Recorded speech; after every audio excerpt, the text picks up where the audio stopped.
want to teach? That's a good question. Thinking about what to do with all the accumulated knowledge and all the experience over the last 20 years, I thought, what's a good use? How can I put that to good use? And my kids always said I'd make a really great teacher. So I decided to take a leap of faith and go back to school.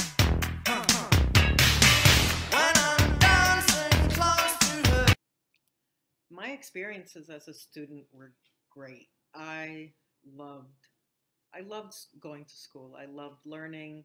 I loved anything where if there was an explanation for it and we had to do an experiment, it was really great to be able to see if the teacher said, oh, if you mix this with this, you're going to get this, and to actually do it and have it happen and then learn why.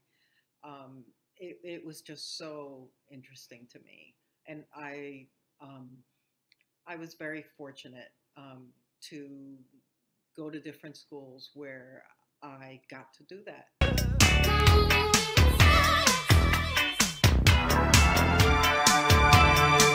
Science. I can smell the chemicals. Who has been who have been my greatest influences? In high school, I had wonderful, wonderful teachers. I was lucky. I had great math teachers. I had great science teachers. I had two really, really good English teachers. And I loved to read. So I was able to, learn a lot of math from people who loved what they were doing, and learn a lot of science from people who loved what they were doing. And then I was able to just learn to analyze what I was reading, which was great and was actually critical to the other two things I was doing. But I have to say, Mrs. Sachs for English, Mr. York and Mr. Barton for math, Miss Wilkes for biology, and Miss Schicchetti for chemistry. Even earth science, which wasn't my favorite, Mr. Siriani loved it so much that he made the class fun. So I was very, very lucky in this, kind of crowded urban school, that there were so many teachers who really liked what they were doing and who made me even more interested in these topics.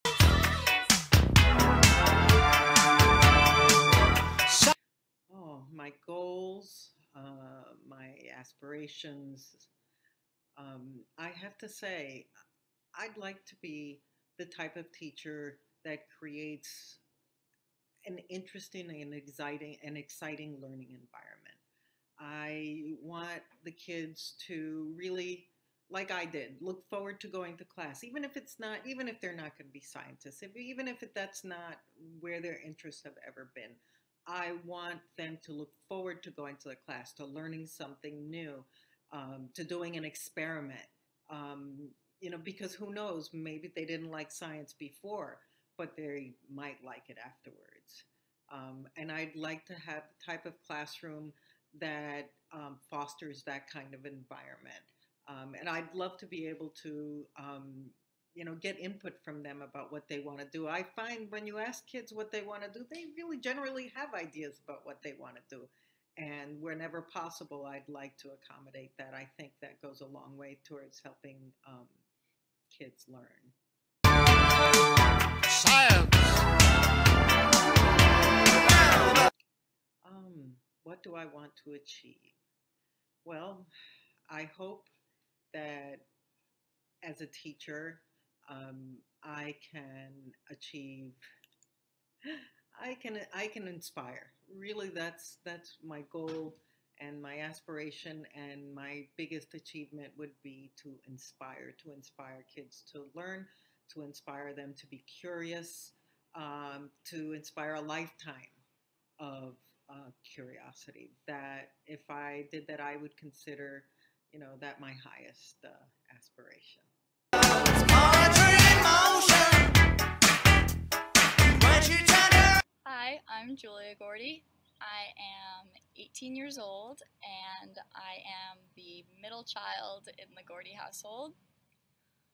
When my mom first told me that she was going to be a teacher, I had a pretty average reaction. I was of course proud because she hadn't, worked, 3 kids, so she hadn't worked for a while, so it takes a lot of courage for anyone to get back out there. I was also surprised that she wanted to teach middle school kids because all 3 of her children were, as most teenagers are, nightmares in middle school. But the more I thought about it, the more I realized that she was really perfect for the job.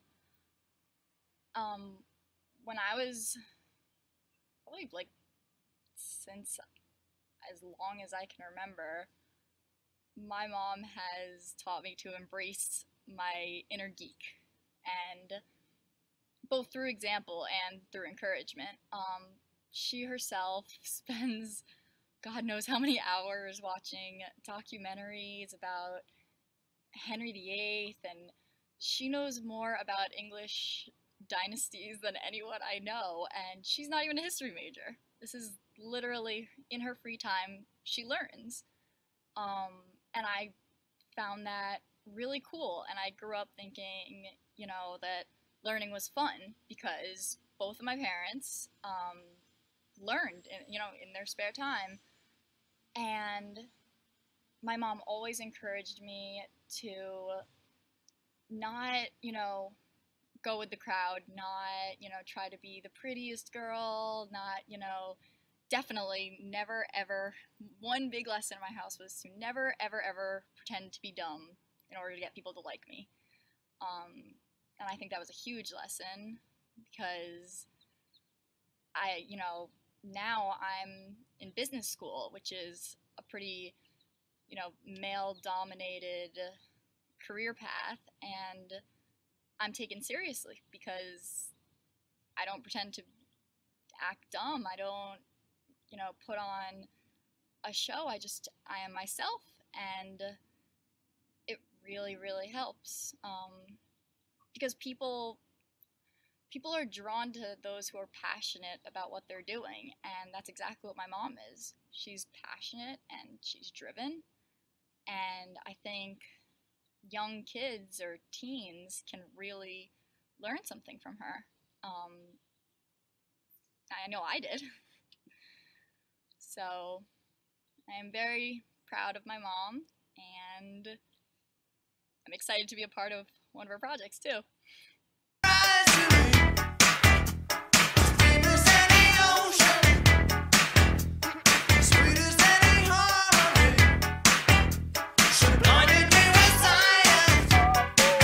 She blinded me with science.